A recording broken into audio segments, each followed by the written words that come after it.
semana tem Tribos Podcast no YouTube, como os anfitriões Dedé e Newton. No Tribos Podcast, o convidado pode desenvolver suas ideias e projetos em um bate-papo bem descontraído e o mais livre que podemos ter. Venha compartilhar suas emoções e experiências no Tribos Podcast.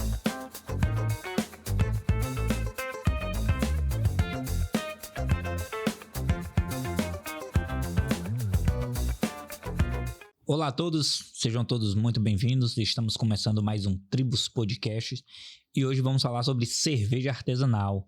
Estamos aqui com o Nelson Werneck, que é um cara extremamente hábil, né, nessa área de cervejas artesanais, que está também inaugurando logo, faltam só 2 dias do dia que nós estamos gravando, 2 dias para inaugurar o Lúpulo. Então você que tem aí seus amigos aí, resenhazinha, final do dia, quiser passar lá um ambiente novo, aconchegante, com cervejas variadas para você degustar e bater aquele papo, é lá no Lúpulo. É isso aí. A gente está começando agora, né? Quer dizer, o Lúpulo, como trailer, já tem aí 3 anos de estrada, fazendo seus 3 anos de vários eventos e tal. E agora, quarta-feira, né? A gente vai inaugurar a cervejaria, que agora deixamos de ser um trailer de venda de cervejas artesanais para ser uma cervejaria, onde a gente vai fabricar e vender no local. E o que muda do... Além da estrutura, é claro, né? Mas tu sair daquele trailer para agora para essa estrutura, que eu já fui lá, já visitei, né? Top demais das galáxias. Na verdade, assim, a gente tem aquele espírito de rua, né? Porque veio da rua e tal, aquela coisa de conhecer o cliente, de abraçar e de trocar ideia, de falar e de sentar e tomar um e tal. E então a gente quer trazer isso pra gente também. Inclusive a casa quer ser acolhedora, a gente quer um espaço que as pessoas possam ir, tomar uma cerveja, bater um papo, escutar uma música legal, né? E a gente quer trazer isso, não quer perder essa identidade, né? Que o que a gente construiu ao longo desse tempo, esses clientes, né? Que se tornaram amigos, né? E a gente quer trazer isso para o nosso ambiente também. Legal, muito da hora, né? Até porque lá no trailer, né, tinha a questão climática também, né, se o tempo fechasse, né, vamos recorrer, banheiro também, né, que é muito importante, o cara tá tomando uma cervejinha ali, é bastante diurética, né. Eu não aguento beber muito cerveja sem ir no banheiro, admito, né, eu tenho... Os meus rins, eles filtram muito rápido a cerveja, então... Isso era uma reclamação recorrente, na verdade, né? Muitos clientes reclamavam muito porque devia ser um trailer e tal. Achava legal o fato de ser ao ar livre e tudo, mas quando precisava ir no banheiro tinha que improvisar, tinha que ir no banheiro de um bar próximo, de um local. Então isso acontecia muito, né? Só não quando eram os eventos, que nos eventos tinham banheiros e tudo. Mas quando não era evento, quando era na rua, no lago, e aí tinha esse problema. Então, para sanar esse problema de vez, nós vamos ter 4 banheiros agora. 2 em cima, 2 embaixo. 2 em cima e 2 embaixo, então não vai ter mais esse problema. Legal, então é isso aí, galera. Estão convidadíssimos. Fica na rua Sol Poente, viu? Número 399. Esquina com a Bom Jardim. Sol Poente com a Bom Jardim. Ali é rota de van, é rota de quem vai pra qualquer lugar, passa por ali. Tá bem grande, bem destacado, verde. Verde, né? Verdão bonito. E aí... E essa cerveja aqui? Então, onde ela se encaixa nas cervejas artesanais, né? O que rola? Eu não trouxe growler ainda, porque como a gente tá passando, a gente tá migrando, né, do trailer pro prédio, tá terminando toda a estrutura, montando tudo para fazer a inauguração, ainda não deu para montar a chopeira, para poder fazer extração e tudo mais. Mas para representar e mostrar que cervejas artesanais tem bastante opções, bastante estilo, a gente tá acostumado só com a Pilsen, né, que a gente chama de Pilsen, que na verdade é um apelido que o brasileiro deu para as cervejas, as American Light Lager, o Standard Lager, que é a base do estilo. Então a gente está aqui com uma Session IPA Citra, né? Uma Sound Breeze, que é brasileira, ela é uma Session Citra, que na verdade é uma Session IPA mais leve, porém aromática e com aquela pegada de lúpulo, para a gente saber que o lúpulo é presente nela. Nelson, o que muda assim, eu entendo como sabor, né? Porque a cerveja artesanal, ela vem com mais sabor do que essas cervejas convencionais que a gente toma, né? Sim. Então, essa a pegada da cerveja artesanal, trazer mais esse sabor, mas tem gente que diz, é muito amargo, muito forte. O que acontece é que nas cervejas artesanais, na grande maioria delas, a gente trabalha realmente com os grãos, né? Igual a gente tem aqui na mesa, temos grão de malte, temos 3 grãos de malte diferentes. Isso aqui é malte, no caso. Isso aí é o grão malteado, né? Esse aí que você tá pegando, por exemplo, é um grão, é o Pale Ale, né? Bota pra aí, porque eu acho que... Esse aqui é o Pale Ale, é o malte, processo de malteação, ele já é o grão de cevada malteado e ele é o Pale Ale. E esse outro grão aqui, esse aqui é o trigo malteado também, processo de malteação, que a gente chama de malte. E a gente tem um outro grão aqui que esse é o Carafa 3. Esse é bem mais diferente que esses outros, né? Até pela coloração ele é fininho, igual esse aqui, compridinho. Isso é importante ressaltar, inclusive interessante, que é o que dá a coloração para a cerveja. Que a gente tem uma categoria que chama EBC, que é o índice de cor, para a gente saber cada cerveja tem uma cor diferente. Então, o que a gente faz? Quando a gente vai montar uma receita de cerveja, a gente usa maltes diferentes para dar cores diferentes. Quando você tem um grão de EBC mais baixo, de torrefação mais baixa, você dá uma cor mais pálida. Quando você tem um grão mais torrado, você vai puxando mais para uma cor mais escura. Então, essa mistura, essa receita vai fazer com que ela fique ou âmbar, ou mais amarelada, ou mais amarelo palha, ou mais puxada para o vermelho. Então, esses maltes especiais que faz a cor. E esse verdinho que tem aí atrás? Esse aqui é o famoso lúpulo. Esse que é o tchan da parada. Esse é o que dá o sabor, o amargor, a fermentação, ou ele faz tudo isso? Não, na verdade o lúpulo, ele é o que dá o aroma e o amargor. Aroma, sabor e amargor, esse perfil principal na cerveja. O malte, ele vem com a sua categoria, ele traz ali um sabor, ele também traz o perfil maltado, ele traz aquela casca de pão, ele pode trazer várias coisas puxadas para essa pegada maltada. Mas quem dá aquele tchan, digamos assim, principalmente nas IPAs, nas ales, aquele aroma legal, aquele cheirinho de flores, né, aquele floral, é o lúpulo, aquele amargorzinho que a gente sente, é graças a esse aqui. O lúpulo, ele é uma flor, né? Só que para transportar e para facilitar e diminuir o tamanho, ele passa por um processo que a gente chama pelletização. Por isso que ele parece uma raçãozinha, né? É um pellet. É uma flor compactada, desidratada, que quando a gente adiciona ela no moço, que seria o processo de fabricação, ela vai reidratar e a gente vai fazer um processo de isomerização, que é a extração dos alfa-ácidos, né? Já vem com o nome complicado, alfa-ácido, alfa-alfa. Na verdade, o alfa-ácido, ele é o responsável pelo amargor. Então, a gente faz a extração, a isomerização, é a exposição desse lúpulo quando você adiciona no moço. Então, o calor, ele vai isomerizar, ele vai extrair esse amargor, né? Para poder fazer com que a cerveja tenha o IBU, que é o índice de amargor. Então, mais lúpulo, mais amargor. Menos lúpulo, menos amargor. E existem vários estilos de lúpulo. Cara, e para vocês que estão aqui nos assistindo aqui, eu vou falar aqui para vocês aqui que é algo, eu acho que é inédito, porque por onde eu andei eu ainda não vi, né? Lá no lúpulo, na recepção, na parte onde você entra lá, tem uma parede de vidro e lá você vê lá os tonéis, as máquinas, eu não sei bem os nomes, né? Eu vou falar os tonéis porque é o que eu conheço, né? Sim. Mas tem outras máquinas assim mais para trás lá, e lá você pode ver, né? Todo esse processo que a gente tá falando aqui, como é que ele é feito lá, né?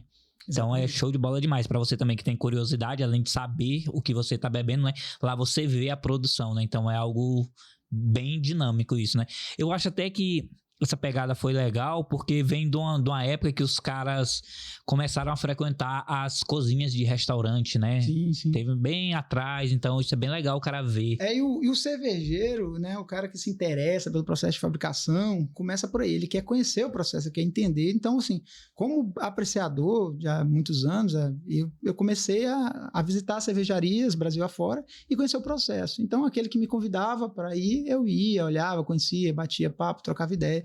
Então a gente traz essa experiência para conhecer do processo. Quando você gosta de um produto, às vezes você tem interesse em saber qual é o processo que vem por trás, né? Como ele é feito e tal. E esse interesse é legal. Inclusive, a gente vai ter 2 visitas com o pessoal da faculdade, aí tem uma turma aí, que vai lá na fábrica conhecer o processo, né? Já tem uma professora, amiga nossa, que inclusive vai ser responsável técnico pela cervejaria, ela pediu aí uma oportunidade para trazer os alunos dela, né? E eu abri as portas, falei, não, traz, a gente vai mostrar, faz questão de explicar o processo, porque eles estão curiosos, querem conhecer e tal. Não, eu falo assim, em questão de tamanho, é uma fábrica de cerveja, né? Em escala pequena, né? Em a gente é escala uma pequena. não cervejaria, né? A gente é pequeno. Mas é um processo já que... E entrando nesse assunto, então, de escala, grande escala, o que mudou do trailer para o prédio agora, nessa questão da cerveja? É porque antes a gente trabalhava como uma revenda, né, de cervejas artesanais. Então a gente vendia, tinha E.ON, tinha Araguaia, tinha outros fabricantes, né, que a gente revendia no trailer. E agora não, agora a gente vai passar a ser uma cervejaria, ou seja, a gente vai fabricar as cervejas vendidas lá. Não que isso impeça que a gente tenha também, porque eu acho legal fortalecer a economia local, né? Parceria, a E.ON, que é uma excelente cervejaria, e trazer, nada impeça que no Lúpulo, mais pra frente eu tenha lá E.ON, que eu tenho Araguaia, que eu tenho cervejas locais daqui, né, que a gente tem aqui na cidade, porque isso aí agrega, na verdade, você ter mais opções de cerveja, o que importa é o cliente ter opções diferentes, né, porque conhecer esse ambiente. Às vezes o cara vai também, assim... Além da cerveja que o cara quer degustar, mas o ambiente também, né? Influencia muito no onde a gente vai, né? Eu tiro por mim. Quando eu não tô tomando lá uma cerveja artesanal, a gente vai aqui num barzinho, por exemplo, tu vai lá, toma cerveja. Tudo vende basicamente a mesma cerveja, né?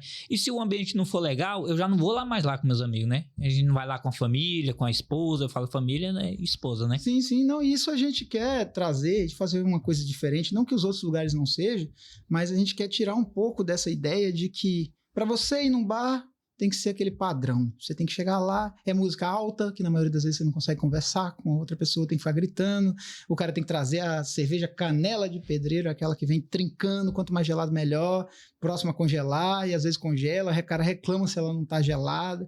Então a gente quer trazer um pouco, na verdade, essa cultura cervejeira para mostrar que cerveja não é assim.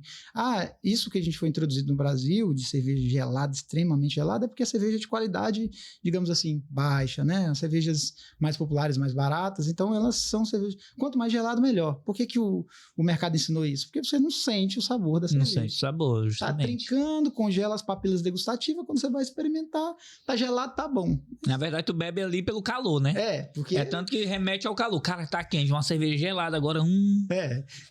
A cerveja tem essa função. Cerveja de teores alcoólicos mais baixos, ela faz isso. Ela faz com que a gente consiga diminuir a temperatura térmica do corpo, ela baixa, a gente fica mais disposto no calor. Agora, já cerveja com temperatura, teores alcoólicos mais altos, ela tende a aquecer, igual quando você toma um vinho, quando você toma um uísque, uma vodka. Então, a cerveja também traz isso. Só que, na grande maioria, nas comerciais, teores alcoólicos baixos, né? Cervejas, digamos assim, já muito comercial. Então, a gente quer trazer um pouco disso, essa pegada de cervejas diferentes, de padrões diferentes, nada estupidamente gelado. A cerveja vai ser servida gelada? Vai, claro, próximo a 0 grau e tal, mas nada menos 2, menos 3, aquilo congelando igual servido. Não, a gente vai servir numa temperatura legal para que você perceba o sabor, o aroma. Até porque é diferente, né, a pegada, né, da cerveja artesanal, né, porque justamente a gente tá falando, tem essa questão do sabor, né, que é mais para quem quer, para quem ainda nunca provou, né, vai ter essa oportunidade de provar, e eu acredito eu acho que é unânime. Depois que prova, eu não vi ninguém falar assim, não, eu prefiro cerveja tal, não, a cerveja artesanal, ela tem esse tchan de te pegar pelo sabor. E é um mundo sem volta. No começo você acha diferente, às vezes acha estranho, você começar por uma IPA, por exemplo, já acha muito amarga e tal, mas depois você vai bebendo, aí depois quando você compara, se você estiver bebendo um artesanal ali e comprar uma outra comercial, né, principalmente as comerciais mais baratas, digamos assim, se você experimentar na hora, você vai falar, meu Deus, o que é isso? Aí você percebe... O que eu tô bebendo? O que é isso? A diferença é muito grande. Por quê? Porque o processo, as cervejas comerciais são pasteurizadas, ela tem antioxidante, ela tem estabilizante coloidal, ela tem vários produtos químicos, né? Que faz com que ela dure aí seus 6, 7, 8 meses sem estragar. Tanto nesse calor extremo como que é a parte do transporte, né? Que a gente vê, principalmente nas distribuidoras, né? Aquela pilha de caixinha de cerveja ali. E a gente sabe que não é só aqui na nossa região, né? O Brasil, o mundo tá pegando fogo. Isso. É quente demais, né? Então eles tiram dali, ela aguenta naquele calor, eles tiram dali, jogam no freezer e depois comercializam, né? E não muda, né? Esse choque de temperatura, né? Às vezes muda, mas é tão pouco que é imperceptível. pode ter muita exposição à luz solar, que a gente chama de oxidação, né? Às vezes o cara bota lá a garrafa e o sol quente tá batendo nela lá, e aí depois ele deixa ali uma semana, 2 naquele sol quente, taca no freezer, e aí quando ela gela, a cerveja você vai tomar, a cerveja não tá muito legal, tá diferente e tal. E às vezes você percebe, porque além do processo de pasteurização e dos produtos para conservar, ela também sofre com a incidência de luz solar, que é a oxidação. A cerveja sofre, apesar de sofrer menos que uma outra. Se fosse uma cerveja comercial, no caso não, uma cerveja artesanal, principalmente as que não são pasteurizadas, que a gente chama de cerveja viva, cara, ela estraga muito rápido mesmo, se não for refrigerada, 5 dias, 4 dias fora da geladeira. E como é isso de cerveja viva aí que tu falou aí?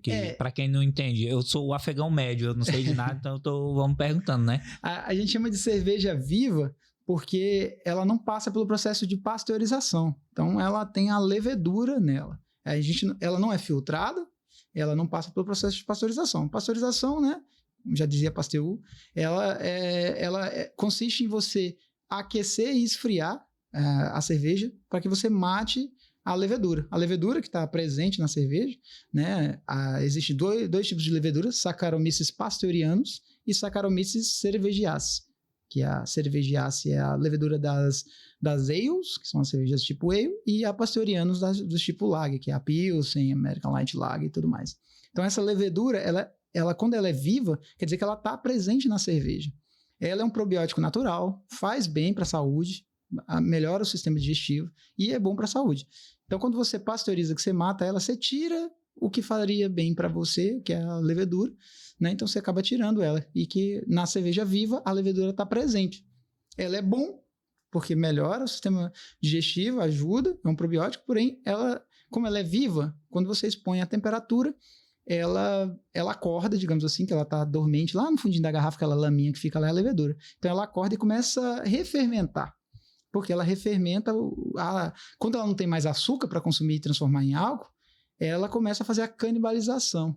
E a canibalização ela começa a se alimentar das células dela mesma, das células mais fracas, e nesse processo ela vai mudando o padrão da cerveja, o sabor, o aroma, e vai, digamos assim, estragando a cerveja, né? Além do sol, isso também estraga. E por que mata ela nessas outras cervejas, tipo, nessas convencionais, né? Por que tem que matar ela? Para poder durar esse tempo? Exato. Você pasteuriza para que você tire a ação da levedura, você mate ela, filtra ela. Ah, tá, entendi. Aí, caso pegue esse solzão, né? No caso, ela fermentaria de novo e acabaria explodir a garrafa, estragando tudo, né? Então, no caso, como ela não fermenta mais, ela fica só naquele... E chega a caso de explodir a garrafa. Explode mesmo, porque ela começa a refermentar, então aumenta a pressão interna da garrafa, né? Aí gera mais CO2 nesse processo de biotransformação e ela explode. Então, já aconteceu comigo quando eu fazia cerveja em garrafa em casa, de explodir do nada, porque botei a quantidade de açúcar mais do que necessário para fazer a refermentação na garrafa, a levedura se alimentou do açúcar e gerou muita pressão e a garrafa explodiu igual uma bomba. E acontece. Acontece, né? Então, comercialmente, é inviável em escala grande você fazer essas cervejas, porque elas vão estragar muito rápido, elas têm que ser mantidas refrigeradas, têm que ser transportadas, acomodadas de forma correta. Então, na grande maioria, quando a escala sobe um pouco, esse pessoal já passa pelo processo de pasteurização e deixa de ser a famosa cerveja viva, passa a ser filtrada, aí já fica aquela cerveja clarinha, translúcida. Aquilo ali é porque ela já foi filtrada e pasteurizada. Nas cervejas artesanais, né, quando a gente servir, você vai ver, elas são geralmente turva. Então, assim, se você estiver bebendo uma cerveja turva, artesanal vai ser turva. Não espere aquela cristalina, porque não vai ser, porque tem levedura ali. Legal esse papo. E o que a gente vai encontrar lá no Lúpulo, lá, para quem for, na inauguração? Então, agora, para essa semana, né, a gente já vai começar, e a gente já quer começar com 5 cervejas na linha. Nós vamos estar com uma American Light Lager, a famosa Pilsen, né, padrão. Vamos estar com uma América IPA, já de teor alcoólico mais alto, aí na faixa de 38 BU, com seus 6% de álcool, né? Cerveja mais forte. 6% é quase essa aqui é 5,3%. Essa aí já é uma session, ela é um pouquinho mais baixa. A América IPA, ela já começa no rate aí, a partir de 5,8, ela já é uma América IPA. Essa aí é uma session IPA, porque ela começa aí de seus 3,8 e vai até 5,7, 5,8, é a session, né? Então essa aí é uma session IPA, uma IPA mais levinha. E aí a gente vai ter as frutadas, aquelas frutadas diferentes. Tem um hibisco e frutas vermelhas, uma blonde. Essa é característica daqui, né? É diferente. Ela tem uma pegada totalmente aqui. O hibisco, né, para quem não conhece, é o famoso cuchá, a flor de cuchá. A flor do cuchá. Então ela tem a pegada nossa aqui, né, porque tem a flor do cuchá e as frutas vermelhas é para dar aquele tchan, né, aquela coisa diferente, aquele aroma bacana e aquele azedinho para contrastar com o azedinho do hibisco. Deixa eu te perguntar, tem a ver a coloração da cerveja com teor alcoólico ou não? Isso é ilusão da minha cabeça? Não tem não. Só que geralmente as cervejas de teor alcoólico mais alto, elas tendem a ter uma coloração mais puxada porque pela quantidade de malte que tem nela. Assim, aí tu falou que ele saboriza e aromatiza e dá também a cor, né, no caso. O malte, ele é o que dá a cor. É o malte que dá a cor. Eu tava falando do lúpulo, eu já confundi. Ainda nem bebi, já confundi tudo. O lúpulo é aroma, sabor e amargor. Assim. O malte, ele também traz aroma, ele também traz sabor. Ele amargor também, no caso, quando se fala de malte torrado, ele tem seu amargor, só que essas pegadas maltadas são mais suaves, menos perceptíveis em relação ao lúpulo. O lúpulo, sim, ele é muito, principalmente os lúpulos americanos, né, que a gente fala, os lúpulos americanos, eles são muito cítricos, eles são muito aromáticos, extremamente aromáticos, puxando para toranja, laranja, maracujá, frutas amarelas, então ele tem essa pegada. Então, assim, a pergunta que você fez anteriormente, falando em relação à coloração, é justamente que essas cervejas de teor alcoólico mais alto, elas têm uma carga de malte maior. Então, elas têm mais maltes especiais, fazendo com que a cor seja geralmente mais forte. Então, isso aí, a receita vale vários maltes, né? O pessoal, comercialmente, a gente vê lá a propaganda de umas cervejas aí falando duplo malte. O cara tem 95% de malte Pilsen e 5% de malte Viena.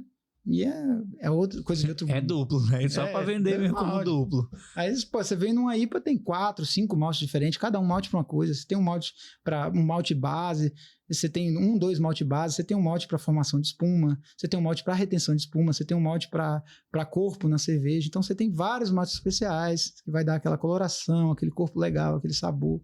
Então, no ramo, nas cervejas artesanais, raramente você vai tomar uma cerveja single malt. Por exemplo, até a Pilsen nossa, né?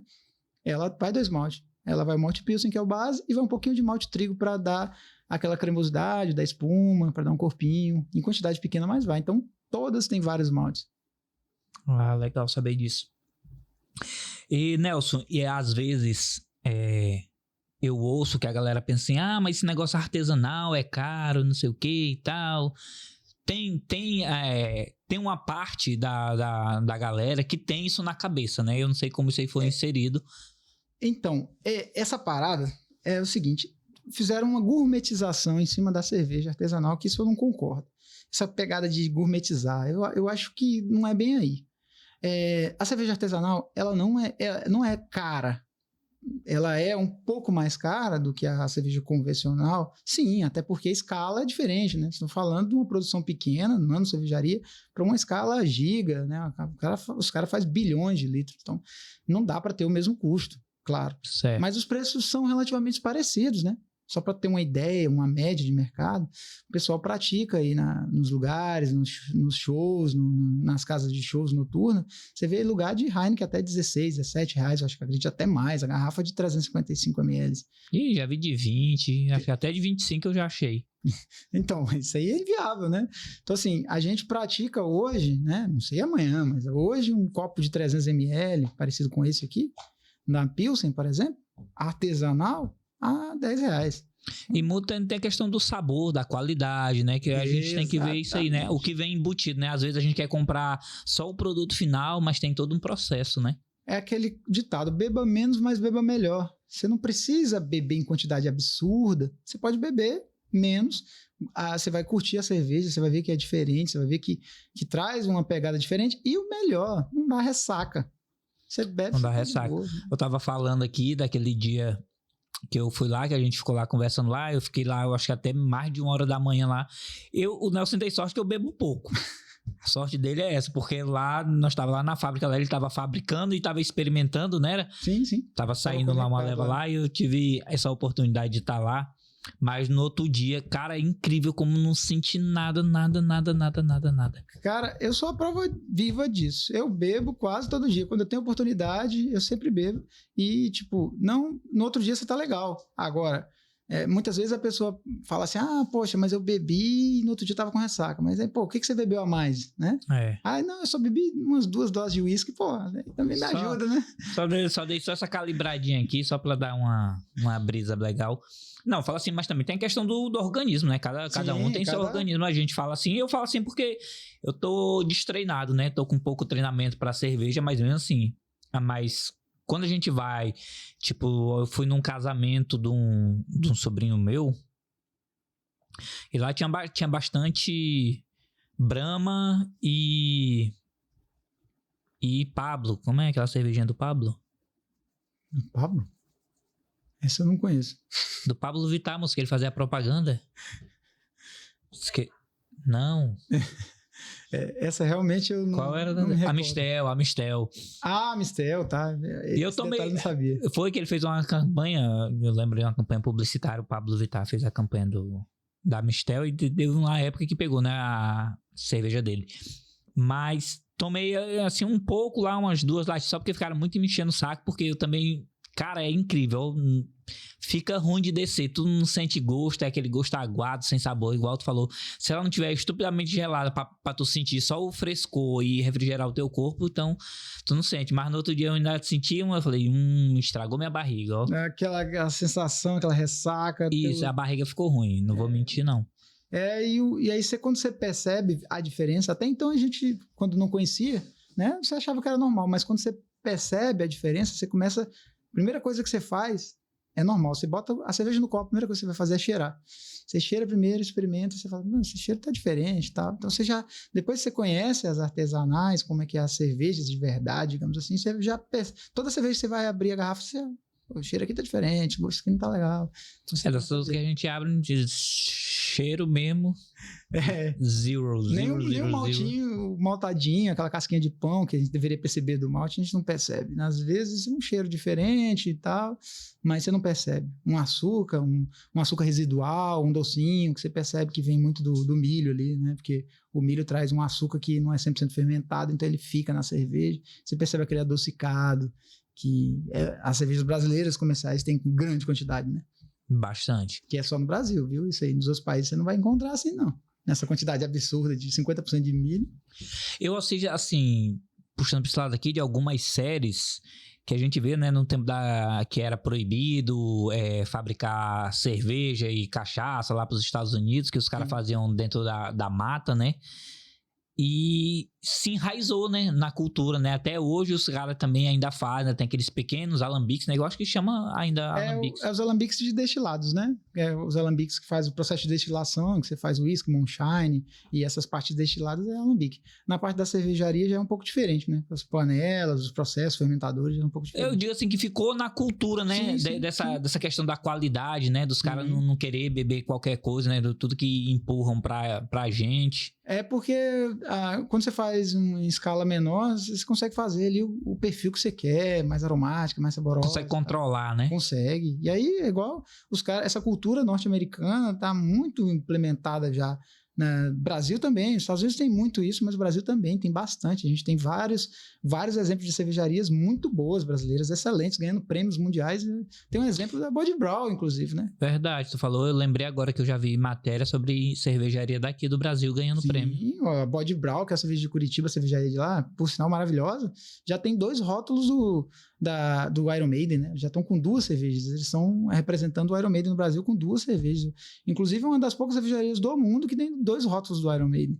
Esse rótulo Iron Maiden, pra quem não sabe, é o quê? Então, o Bruce Dickinson, que o cara, a não ser o fato de ser um dos maiores cantores de heavy metal do mundo, o cara é piloto de avião, é cervejeiro profissional, é colecionador de carro antigo. Então, ele tem essa pegada da cervejaria, né? Pensei que ele era só um degustador, mas ele é mestre cervejeiro. Ele entende do processo, ele gosta e ele participa do processo de fabricação da cerveja, de montar a receita e tudo mais.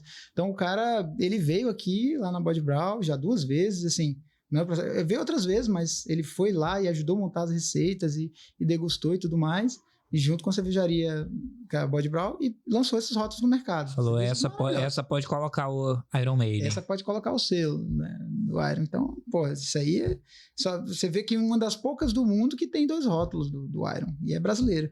A gente tem cervejas maravilhosas brasileiras, muitas cervejas boas, inclusive temos um estilo 100% tupiniquim, que é a Catarina Sour, que é um estilo brasileiro lançado em Santa Catarina. Uma pegada mais ácida, de pH mais baixo, que é brasileira. A receita tá lá no BJCP. No caso, é tudo made in Brasil. É, estilo próprio nosso, inclusive tá lá no Guias de Estilos Mundial, lá com cerveja brasileira. No caso, a pessoa pode pegar esse guia lá e fazer uma pra ele. Exato. No caso, você usa ele como base pra gente saber o rate, né, pra fabricar uma receita de cerveja. Então, o que o BJCP diz, que é o Guia de Estilos? Ele fala que para ser uma América IPA, por exemplo, ela tem que ter entre 5,8 de álcool e 7,3. Aí, para tu alcançar isso, tem que seguir essa... Aí você segue a receita básica, ela fala índice de cor, índice de teor alcoólico, índice de amargor, para você seguir a receita com base. Você pode fazer do jeito que você quiser, mas para ser um América IPA, de acordo com o guia de estilos, a gente tem que seguir aquela receita ali, aquela rate que está ali, entre o mínimo e o máximo, para não fugir do estilo. Certo, né? Então, entendi. nesse guia lá, a gente tem uma brasileira, Catarina Sour já, que poucos países do mundo tem, né? Então, já é uma vantagem. Vantagem, né? Então, isso mostra também que a galera tá empenhada, né? E engajada nessa pegada de cerveja artesanal. No Brasil já tem muitos lugares. Você vê, hoje que eu acredito que hoje não tem um estado brasileiro que não tem uma cervejaria artesanal. Todos já tem. Apesar de que na região norte, por exemplo, é menos difundido, tem menos cervejarias, mas já tem bastante também. Se você voltar um pouco no passado, não precisa ir muito longe, não. Há 8 anos atrás, a quantidade de cervejarias artesanais eram mínimas, era muito pouco. E hoje você já tem facilidade de transporte, você já tem malte de qualidade no Brasil, você já tem empresas já processando lúpulo também, né, aqui no Brasil. Então, já está facilitando mais o acesso, né, a esses produtos que antes 100% importado da Alemanha, dos Estados Unidos, da Inglaterra. Hoje a gente já tem produtos brasileiros, nacionais de qualidade. Então, isso aí já está facilitando para que forme mais cervejarias, mais cervejeiros também, né, caseiros, principalmente, porque começa por aí, o cara começa a descobrir, então ele quer aprender a fazer e ele vai entender sabores, aromas, pela dificuldade de conseguir, né, cervejas artesanais. Na nossa região, por exemplo, é muito difícil. Pra você ter acesso a um rótulo igual esse, já é complicado, é caro, você tem que pedir de fora, porque aqui é muito raro encontrar, você vai encontrar coisas mais comerciais, em supermercado, tem que garimpar muito, ainda é muito difícil. Então, assim, o pessoal consegue ter acesso, às vezes, com mais facilidade, começa fabricando, vendo, entendendo o processo, estudando para fabricar. Então, isso é legal, porque traz um pouco dessa cultura de a pessoa faça você mesmo, né? Então, e buscar ingredientes e tal. E aí a gente vê que a gente descobre que cerveja, na verdade, não é só aquela que a gente bebe, né? Aquela que está estupidamente gelada. Né? Então, tem muita coisa que você pode experimentar, sabores, aromas, e isso faz toda a diferença. E, Nelson, a gente tá aqui, tu entrou nessa, eu ia te perguntar justamente essa questão de logística, né? Porque a gente tá aqui, daqui pra trás, né? Daqui não tem mais nada pra frente. Então, a gente tá bem longe de tudo, né? Principalmente da capital, que em capital é onde a gente tem acesso mais fácil a tudo isso, né? Como é que é trazer essa estrutura que tu tá trazendo do lúpulo pra cá, essa fábrica, né? De cerveja artesanal, longe de tudo, né? Trazer pra cá, como é que tá sendo, né, essa empreitada, né? Sair do trailer para essa estrutura de prédio e mais essa questão de logística. Cara, fácil não é, eu vou te falar, assim, estamos numa luta aí já tem 1 ano e 3 meses, vai fazer 1 ano e 4 meses já entre processo de começo de obra e finalização do prédio, de trazer esse equipamento, de fabricar esse equipamento sob encomenda, de trazer para cá, de logística, né? Porque danificou muita coisa no caminho. Justamente por causa da questão de transporte que é longe, né? A distância. Então, meio que muita coisa eu tive que aprender a fazer, né? Aprender a soldar, aprender a consertar, aprender a mexer com inox. Porque, justamente, aqui, quem entende de equipamento de cerveja? Ninguém.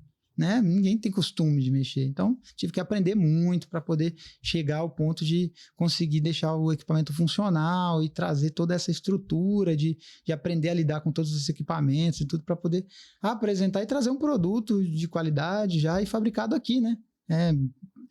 Até uma brincadeira que eu falo que é um produto 100% e genuinamente para o apebense, né? Produzido, fabricado aqui. A gente compra os insumos, traz de fora e fabrica aqui. Produz e vende localmente. O nosso foco é o mercado local da cidade de Parauapebas. Então, nada que mais para frente possa ir para outros municípios, mas inicialmente o foco é aqui. É para isso que o trailer tá só vai ficar só estacionado, né? Ele vai ficar só esperando, né? Ele continua, o lúpulo não vai parar, porque o lúpulo é o trailer, né? O trailer é o lúpulo, então ele começou ali e ele continua. Tão qual que você pegando essa pegada o nome, né? Tá mudando. Eu tô aqui com a camisa do uniforme antigo ainda, que é o lúpulo, cervejas artesanais, né? Certo. E a gente vai mudar o nome, né? O nome tá mudando. Muita gente até pergunta, mas você escreveu errado, né? Tá o lúpulo. Então, às vezes o pessoal vê a placa lá e pergunta. Muita gente pergunta no Instagram. Na verdade, o que acontece, né? É porque o lúpulo, ele é um ingrediente.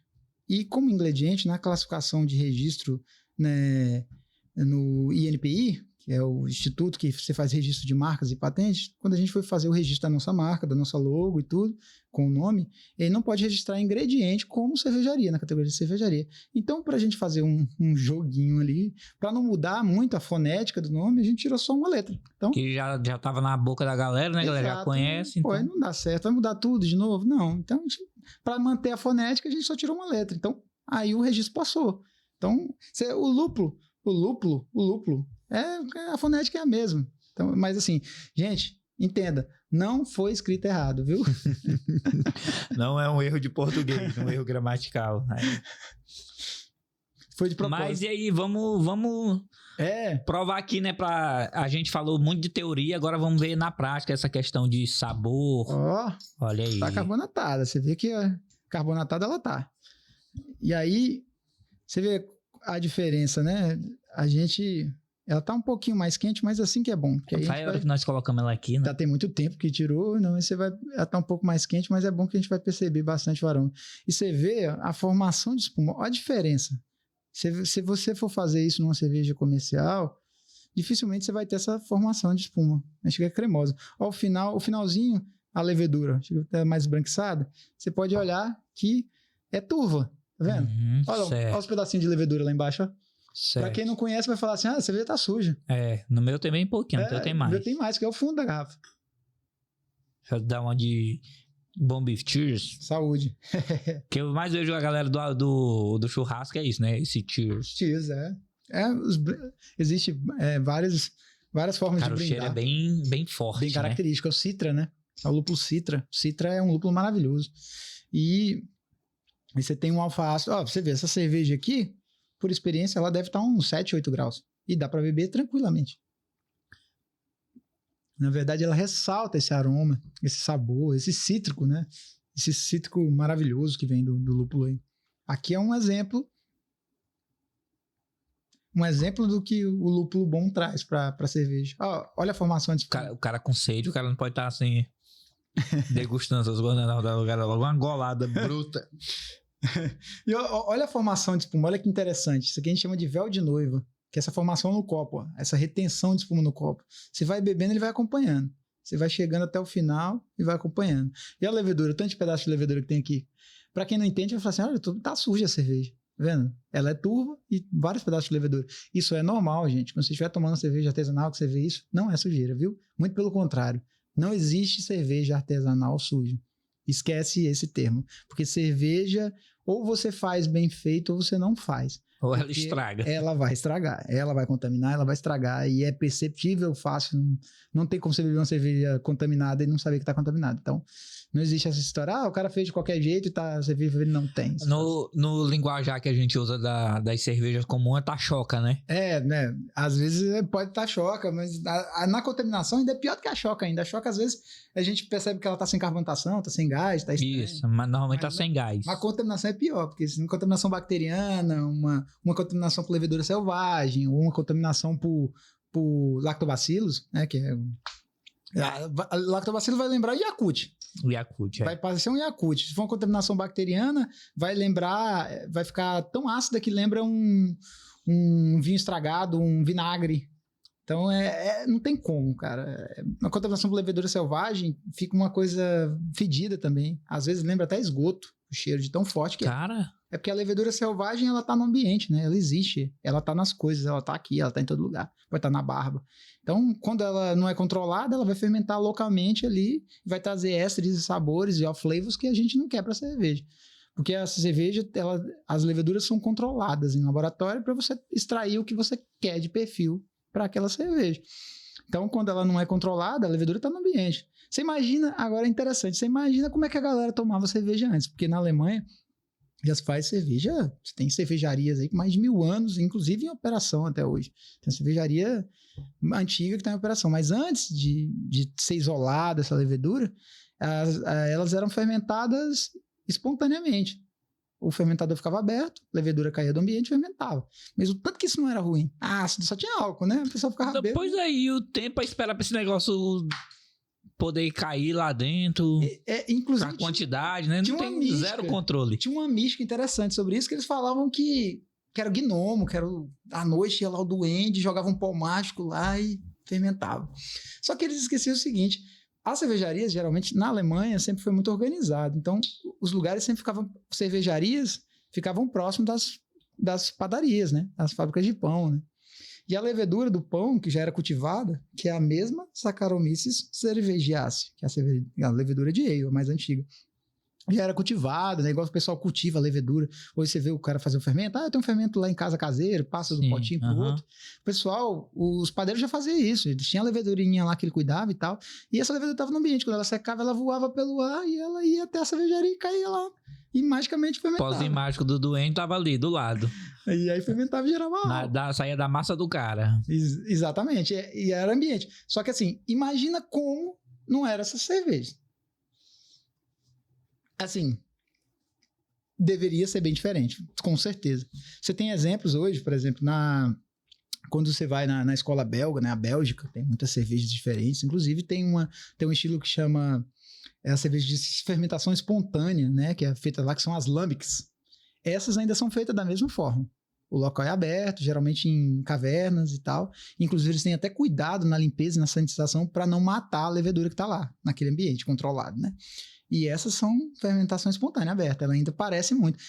O maior exemplo que a gente tem hoje das cervejas que eram feitas antes é as lambics, que são extremamente ácidas, mas ácida mesmo, mas muito ácida. Então assim, quem não tem costume vai achar muito estranho. As fruit lambics, que são com frutas, já são mais suaves, mas as lambics puras são extremamente ácidas. Então não é para todo paladar, né? Não é. Então isso é o mais parecido que a gente vai ter com as cervejas que eram fabricadas antes, sem o controle. Verdade, eu ia falar aqui de séries que a gente ouve, né? Que os caras bebiam muito aquele tipo de cerveja lá, que tava muito azedo, né? Assim, não, essa cerveja azeda, cerveja azeda. Eu não sei se é a tradução, né? Mas dos caras. Não era azeda mesmo. Era azeda mesmo. Fermentação espontânea, levedura sem controle. Não que não podia ter um lugar lá na Bélgica, um lugar lá na Alemanha, um outro lugar que tinha uma levedura própria do local, que fazia uma cerveja boa. Com certeza tinha. Com certeza existia. É tanto que antes cada região tinha um estilo de cerveja. Então, pode ter certeza que tinha cervejas boas de uma levedura de um determinado local e um controle que eram boas. Mas isso é muito mais difícil de controlar do que quando você tem um laboratório e você isola as células para o perfil que você quer. Que é igual hoje a gente trabalha com a levedura. Eu quero um perfil mais frutado. Tem uma levedura. Eu quero um perfil mais neutro. Tem uma levedura para isso. Então, tem perfis diferentes, tem leveduras que trazem perfis diferentes, isolado no laboratório, controlado e tudo. E aí, antes não tinha. Era o que estava no ambiente. Fermentou, virou álcool, bebeu, ficou doido. É o que temos para hoje. Aí ficou doido, quer dizer que tem álcool. Mas a cerveja, inclusive tem um documentário que eu recomendo muito, Como a Cerveja Mudou o Mundo. É um documentário antigo, você encontra no YouTube, algumas plataformas, ele já é bem antigo. Mas ele fala sobre a mudança que as tribos teve ao longo dos anos devido à cerveja, né? Inclusive, tem relatos na Alemanha das primeiras tabernas criadas, os primeiros locais para dormir, né? Os dormitórios foram criados porque o pessoal se reunia, as tribos se juntavam para reunir em um local, cada um fazia um tipo de cerveja diferente com os grãos que tinha disponível e juntavam para beber. E eles juntavam num local, só que aí o pessoal percebeu que não tinha lugar para dormir. Então alguém foi lá e construiu um lugar. E a galera baqueava nessa noitada. E tomava e não tinha de dormir. Então alguém fez, não, vou fazer o seguinte, vou criar um lugar aqui, vou trocar a cerveja dele, me dar um pouco de cerveja, deixa ele dormir aqui. Ele me dá a cerveja dele, eu consumo aqui, eu vendo e tal. E aí isso foi criando várias coisas em volta dessa cultura, né? De trazer essa cultura que fez criar a hospedaria, fez criar as tabernas, os pubs, né? Que aí começaram a galera a produzir a cerveja própria e vender no lugar. E eles forneciam comida para quem estava chegando, cerveja e local para dormir. Então, assim, a cerveja está na história, introduzida em todos os pontos dela. Inclusive, se você vai no Egito Antigo, muita gente era pago com cerveja. Eu já vi sobre documentário sobre isso. Sobre essa questão de ser pago com cerveja. Mas a que ponto, né? Não, a que ponto chegamos? Ser pago com cerveja. Será que o negócio era bom? Não, e ela tem essa cultura de dizer que a cerveja é coisa de bárbaro, de viking e tal, essas coisas. Mas, na verdade, o que acontece? A Roma Antiga, ela romantizou muito o vinho. Então, para que ela dizer que a bebida dos deuses, Dionísio, o deus do vinho, que era o vinho, que era a bebida sagrada e tal, quem não bebesse vinho era bárbaro. Então, assim, você tinha os gauleses, você tinha os germânicos antigos, você tinha os saxões, você tinha essa galera que é chamada de bárbaro. Por que eles eram bárbaros? Porque eles não fazia parte do ciclo e da religião praticada em Roma. Então, eles fizeram com que a cerveja fosse um pouco banalizada ao longo do tempo, né? Então, como o Império Romano... criminalizada, no caso, também, né? Já que eles queriam colocar o vinho como principal. Apesar da cerveja ser mais antiga que o vinho, viu? Você tem relatos aí de tribos celtas antes do Egito, de fabricação de cerveja já. Inclusive, fizeram em laboratório, tiraram a amostra e foi contestado. Engasguei agora. Contestado. Que foi provado, né? Constatado, né? Trava a língua. Foi provado que realmente era cerveja mesmo, que tinha locais onde fabricavam e tudo mais. Então, assim, ela foi um pouco criminalizada devido a isso. Então, acabou que ela demorou mais se popularizar devido a essa questão de a Roma ser o império mais longevo. E ditava, né, o que era e o que não era na época de Roma. Roma teve os grandes imperadores aí que, por muitos anos... centenas de anos aí dominaram o mundo e ditaram, né, o que era e o que não era. Não, e o interessante é que a última tribo germânica antiga que derrubou Roma, né? Foi os vândalos. Roma já estava, claro, bem enfraquecida, e a tribo que fazia parte hoje da Alemanha, mas que era a Germânia antiga, o Império Sacro Germânico, aquela região ali que pegava várias partes territoriais. Então essa tribo que derrubou Roma, e era a tribo de bárbaros, né? Que acabou com uma grande Roma. E a galera bebia cerveja. Cervejeiros. Os gauleses, por exemplo, né? Asterix e Obelix e tal. A galera bebia cerveja pra caramba. Pior, né? Que ficou impregnado isso na mente, né? E depois, é porque assim, né? É o que se fala na questão de publicidade, de propaganda, é que não existe propaganda ruim, né? Sim. Tipo assim, né?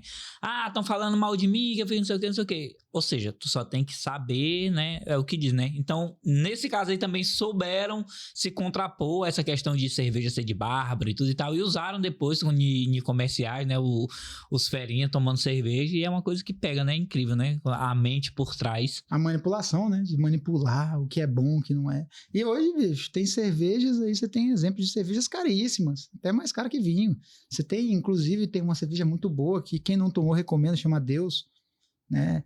A cerveja é maravilhosa, ela passa pelo método de Champenois, ela vai para a França e ela fica lá em 90 graus durante um ano para que ela fermente dentro da garrafa, para depois ser vendida ao público, né? Então é uma cerveja maravilhosa, ela lembra um espumante. Cara, esse processo é muito específico e muito bom, por sinal, porque dá um resultado muito diferente. Ela lembra mais um espumante, né? A gente pode dizer que é um champanhe. Porque se é feito o processo de Champenoise, né? Ele vai lá para a região de Champagne, na França, e faz o processo lá, e depois que ele é comercializado. A cerveja é caríssima. Mas inclusive, tu falou nessa questão de Champenois aí, na questão de vinho, quando eu vou comprar vinho, quando eu vou tomar vinho, eu prefiro os frisantes. Que são os que têm carbonatação, né? Será que essa pegada também da cerveja influenciou? Influencia, assim, parece, né? Lembra um pouco, apesar de ser diferente, mas lembra um pouco porque o frisante, ele tem carbonatação, ele tem gás ali, igual a cerveja, né? Cerveja tem que ter gás, porque sem gás ela fica estranha. O vinho não, né? O vinho normal não tem gás. Engraçado, né? Que a gente tava lá na fábrica no lúpulo. Sim, sim. E tu me deu lá pra provar ela sem estar carbonatada, né? Exato, sem gás. Era essa palavra, né? Prova aqui pra te ver, é estranho, né? É só um líquido ali. É só um líquido amargo, justo. E turvo, amargo e turvo. E turvo, porque tem levedura, não foi maturada, ainda não tá no processo final. Mas aí que vem a diferença, né? A carbonatação faz a diferença. Mas você vê a formação de espuma no copo até o final. A gente bebeu, acabou tu falou, o copo. né? Ela vai descendo, ela vai acompanhando. Descendo, formando o véu de noiva. A gente chama de véu de noiva. Isso é a diferença, gente. Faz diferença. Não é frescura, não é gourmetização, não precisa... tá, não, isso aí é coisa de fresco, assim. Não no sentido, na palavra, desculpa, eu não tô querendo agredir ninguém.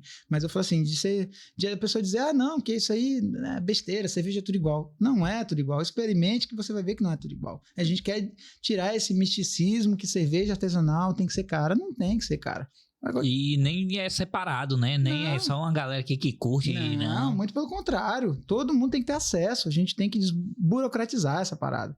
Até porque, não custa. Tipo, você vai tomar ali um copinho, quero experimentar uma coisa nova. R$10, R$15. Glamoriza muito isso, né? É desnecessário. E afasta a galera, né? Desnecessário. Não quero trazer isso. Inclusive, o ambiente novo, a ideia é essa. A gente quer trazer todo mundo. Eu quero que todo mundo vá na casa. Eu quero que o cara que trabalha ali de ajudante pedreiro, o cara que tem na obra, ele saia lá do serviço dele e passa lá para tomar trazer essa cultura pra gente, que isso é muito, muito sulista, né? Eu conheci várias cervejarias no sul e é interessante pra caramba, o cara tá na obra, ele amarra o graule lá na motinha dele, lá no final da obra, e vai lá na cervejaria, chega lá com o graule, enche aqui, tá o graulezinho de vidro amarrado, eu vi muito isso lá no sul.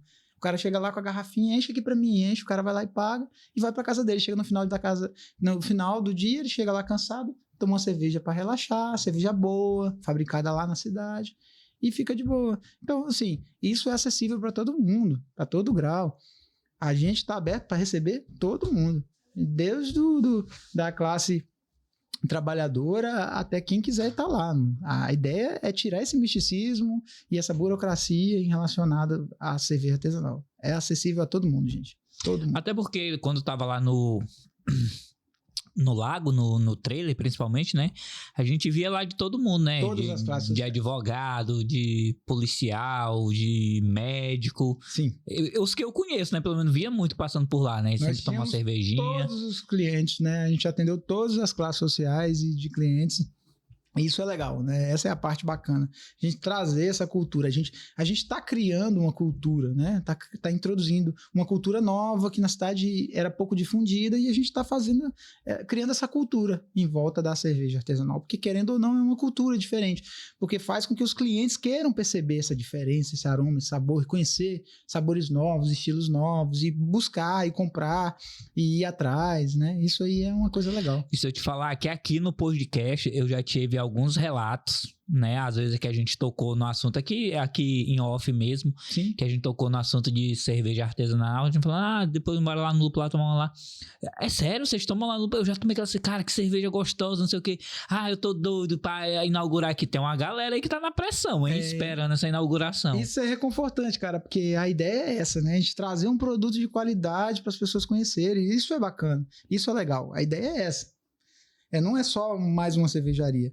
A ideia é trazer um produto de qualidade para que as pessoas gostem e fiquem empolgadas, porque pra gente, né, eu falo assim, pra gente é reconfortante ver esse feedback do cara falar, eu tomei, gostei, eu indico meu amigo, eu levo meus parentes, eu quero levar a família, eu quero levar o amigo, eu quero levar o pessoal para conhecer esse produto, porque é legal, é gostoso e eu gosto de tomar, então isso é legal. E a gente tem um grupo de clientes e amigos, né, clientes que viraram amigos que frequenta, que tá com a gente desde o começo, que vai nos eventos porque a gente tá lá, e inclusive agora estão mandando mensagem, perguntando, quando vai abrir, eu tô doido querendo buscar meu grau. E agora... Pois fechou lá no lago lá, né, deu uma mornada não deu pra segurar, né? Correr pra cá, né? Não Também deu. É muita correria, né? Questão de abrir e produzir, abrir, tudo. E vazar, entregar, vender, construir, montar, tudo. Então, assim, tem até um amigo meu que fez uma piada interessante, o Jorge,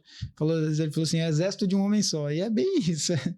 Cara, é incrível, né, quando a gente quer, mas assim, né, Nelson, mudança, quando a gente quer a mudança, a gente quer a transformação, se a gente não der aquele passo, eu tava vendo até o teu story hoje lá, né, que é muito disso, né? Da perseverança, né? Do cara...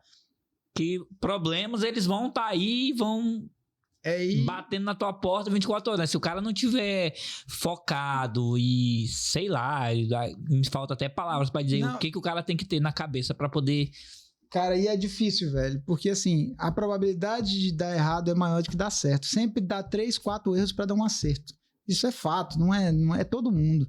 Então, assim, há uma pressão em relação a isso, de fazer acontecer. Então, e a gente tem que fazer acontecer, só depende de você. Então, se você for lá e não fazer, ninguém vai fazer por você. Então, isso é difícil, mas assim, é legal essa pegada do pessoal tá perguntando quanto que vai. Então você fala, pô, vamos fazer acontecer, vai sair. Então, inclusive, aproveitando que tá aqui no ar, já vou falar assim, ó, gente, desculpa, mas na inauguração não vai estar tudo 100%, viu? Vai levar um tempo pra gente encaixar e tudo.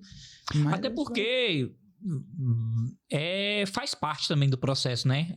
De melhorando conforme vai ouvindo e tal. Não, eu precisava disso. O feedback também ajuda muito, né? É positivo. É o feedback do cliente, né? O que a gente já faz ao longo do tempo, de entender o que o cliente quer. Isso, tu tava me falando do que tu cooptou muito, né? Durante o trailer, nos eventos, de ouvir até a questão da cerveja, né? O que os caras curtiam mais quando fazia. Que gosta mais, que gosta menos, gosta mais amargo, menos amargo. Então a gente faz muito isso para ouvir o cliente e melhorar o produto em si, porque a ideia é essa, é fazer com que o cliente opine sobre o produto. Eu gosto mais assim, eu gosto mais assim, eu gosto mais assado e tal. E a gente vai começar da mesma forma, tanto com a cozinha, com a introdução da cozinha, quanto das cervejas. A gente vai adaptando, mudando. A cozinha vai começar com poucas opções de pratos, mas isso vai sendo adaptado conforme o cliente vai falar, pô, eu tô sentindo falta disso, olha aquilo ali e tal. Então a gente vai... porque tem aqueles tiragostos mais tradicionais, né, que os caras... Vai querendo. E a gente vai introduzindo aos poucos, né? A gente vai começando com algumas coisas já e vai mudando aí de acordo com o cliente. Inclusive trazendo um pouco da cerveja para culinária também. A gente vai estar lançando pratos aí com cerveja e tal. Tem umas coisas legais aí. Que tem aquele evento do Búfalos Gourmet, né? Que é com queijo de búfalo. Justamente, queijo de búfalo. O Dedé, que na época que o João veio aqui, quis fazer a velha piada, né, mas não colocou ele, não. Não deu certo, não. O cara já veio já sabendo que vai rolar essa piadinha, né? Já veio esperto. É búfalo, é queijo de búfalo ou de búfala? É porque o cara não fala búfala muito, né? O cara fala mais o búfalo. Sim. Então, tudo que ele quer de ingredientes da búfala, né? Porque do búfalo só vai vir a carne, ele fala, não, da búfala. Mas é brasileiro sempre guarda uma piada, não tem jeito. E aí tem essa quinta série que não sai nunca do brasileiro, é verdade. Mas inclusive, a Cosa Nostra, né? E Pedro, paga eu, viu? O Pedrinho aí, já é parceiro das antigas, aí a gente faz vários eventos juntos. Agora já é um patrimônio nosso, né? Da cidade, do estado, inclusive. Já tem tudo bacana. O Búfalos Gourmet, que é um evento maravilhoso, tem o Rock and Roça também, que são eventos aí organizados pelo Pedro, e que por trás você tem a Cosa Nostra, que é a queijaria dele, né, que faz os queijos de búfala muito bom, tem o mozzarella, né, que inclusive aprendi isso com o André, irmão do Pedro, que é muito meu amigo, que mozzarella é só de búfala. Sabia disso? Não. Eu também não, aprendi com ele. E eu acho que ele falou isso aqui quando ele veio aqui. Que ele trouxe uns queijos, né? E mostrou essa diferença. Mas por que mussarela é só de búfala, né? Porque da mesma forma que a gente fala que champanhe é feito lá na França, a mussarela foi criada com leite de búfala. Então, o leite de búfala faz a mussarela. Então, a mussarela original é com búfala. A gente compra com mussarela hoje no mercado, em qualquer lugar e tudo, mas é feito com leite de boi convencional, taurino, com bovino, e já não é o original, mas é mussarela, só não é o original. O original é o italiano lá, feito com leite de búfalo. Sim, entendi. Então, isso aí tem toda essa parada. A galera pega, tipo assim, o que é mais comercial, né? Tipo, como ficou mais difundido, não, mas isso aqui também é o mussarela, então... trazendo pra cerveja Pilsen, né? Isso. É verdade. A gente deveria chamar American Light Lager, American Standard Lager, que seria o correto pro estilo, né? Mas aí... que na verdade Pilsen é a cerveja feita na cidade de Pilsner, na República Tcheca. Então a Pilsner original é a de lá. A brasileira que adaptou esse nome. Então a gente chama, porque não vai chamar American Light Lager, American Standard Lager, o cara não vai saber o que é. Até nos comerciais daqui, se eu bem me lembro, cerveja Pilsen. Antes destacava isso, agora não mais, né, nas cervejas. Tá lá escrito, né? Você vê tipo Pilsen ou Pilsen, mas foi uma coisa brasileirada, igual o termo chopp. É só brasileiro, não existe outro lugar. Chopp é uma medida de alemão, pedir, me dá um chopp, chopp é um copo. E aí o brasileiro ouviu isso por algum imigrante, acabou adaptando e criando essa palavra única que é o chopp. O chopp que é o...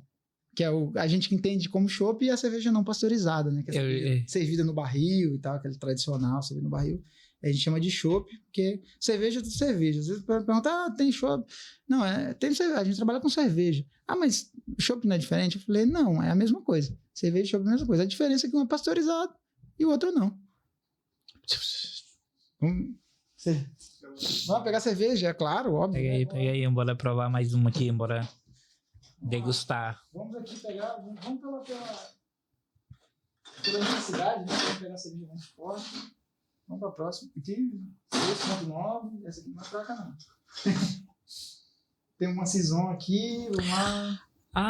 Quando a gente tava falando, tu tava falando da questão do calor. Eu lembrei até que eu vi uma matéria também sobre a questão da cor da garrafa da Heineken. Da Heineken?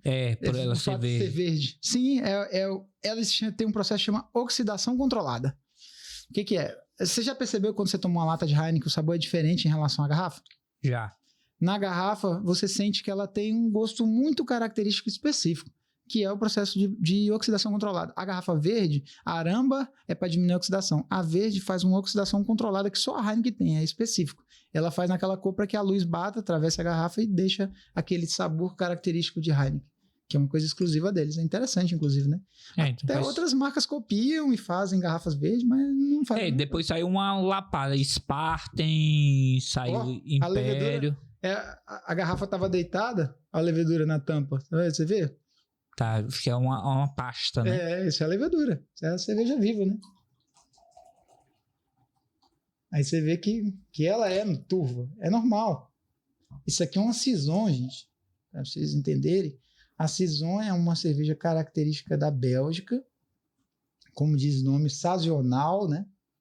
Essa aqui tá com a cor bem alaranjada. E bem mais alcoólica, viu? Você viu o frutado? Você tá vendo o frutado? A diferença? Um frutado bem característico. E, belga é belga, né, Bê? Vê um frutado. Ela já tem um corpo bem mais alto, né? Aquele frutado mesmo, diferente. O corpo, né? E na hora que tu coloca na boca, tu sente mais. Depois ela vai ficando mais... É o corpo. Porque a gente fala de corpo, pra entender o cara fala no corpo. O corpo é uma cerveja mais encorpada. Por que é corpo? O corpo é a densidade do líquido. Para você entender densidade, a gente imagina a água, que é a densidade 0, que é a 1000, e o leite, uma densidade bem mais alta, ou um próprio iogurte mais alta ainda. Então são densidades. Essa densidade que você sente na língua, quando você bebe, é o corpo da cerveja. Então cervejas de teores alcoólicos mais altos tendem a ter mais corpo, são mais encorpadas, né? Sabe o que eu lembrei agora? Eu lembrei de um... Tá num comercial, mas faz parte também do meme, né? O cara pega aquela taça de vinho, faz isso aqui. O cara acaba de servir, né? Aquele pouquinho. Aí o cara faz se mexer daqui e coloca na boca aqui.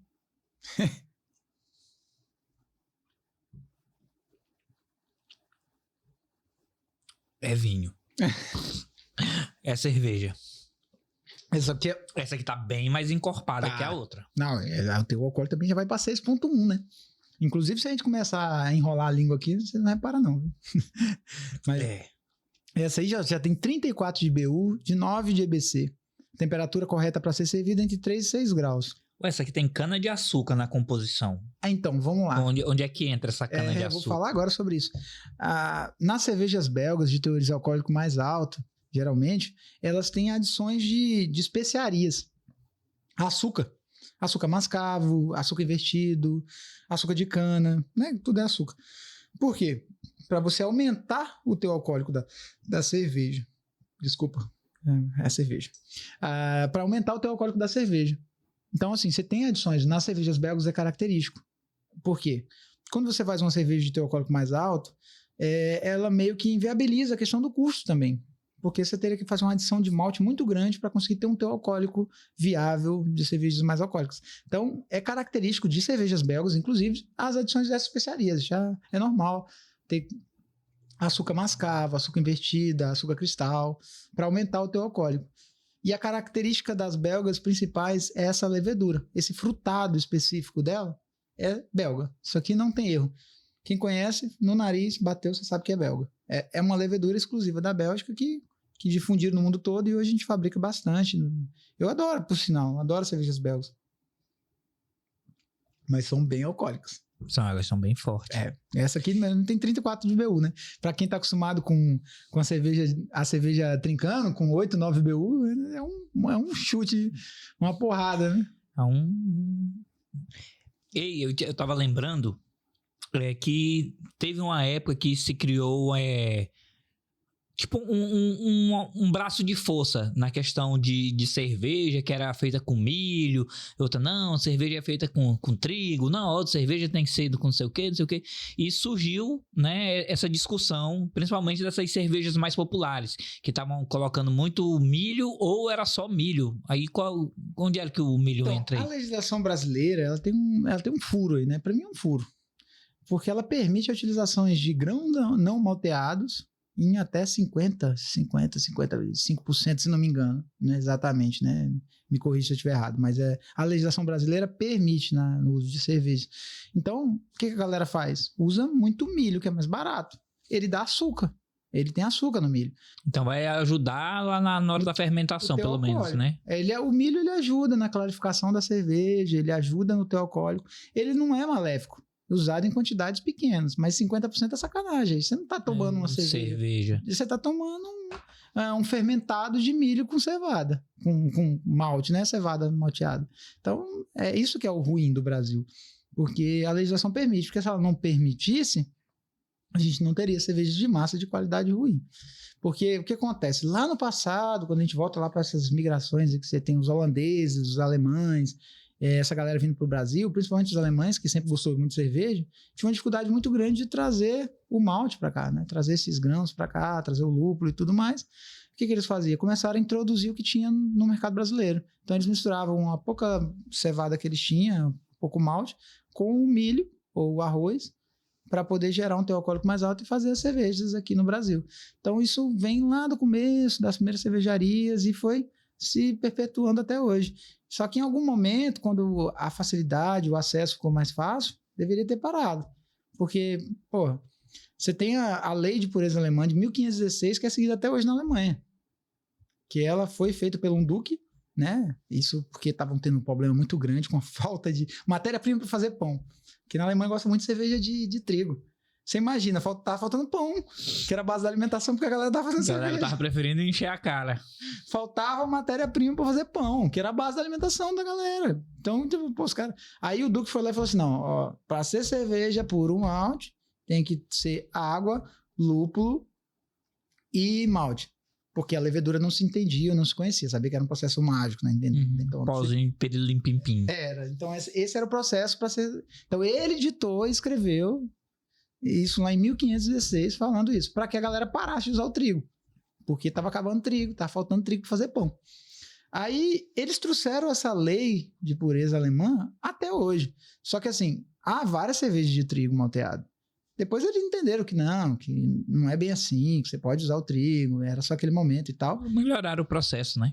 Sim, e a produção aumentou e tudo. Inclusive tem Weiss maravilhosas, Weiss Bier, que são cerveja tipicamente alemã de trigo, que é muito boa.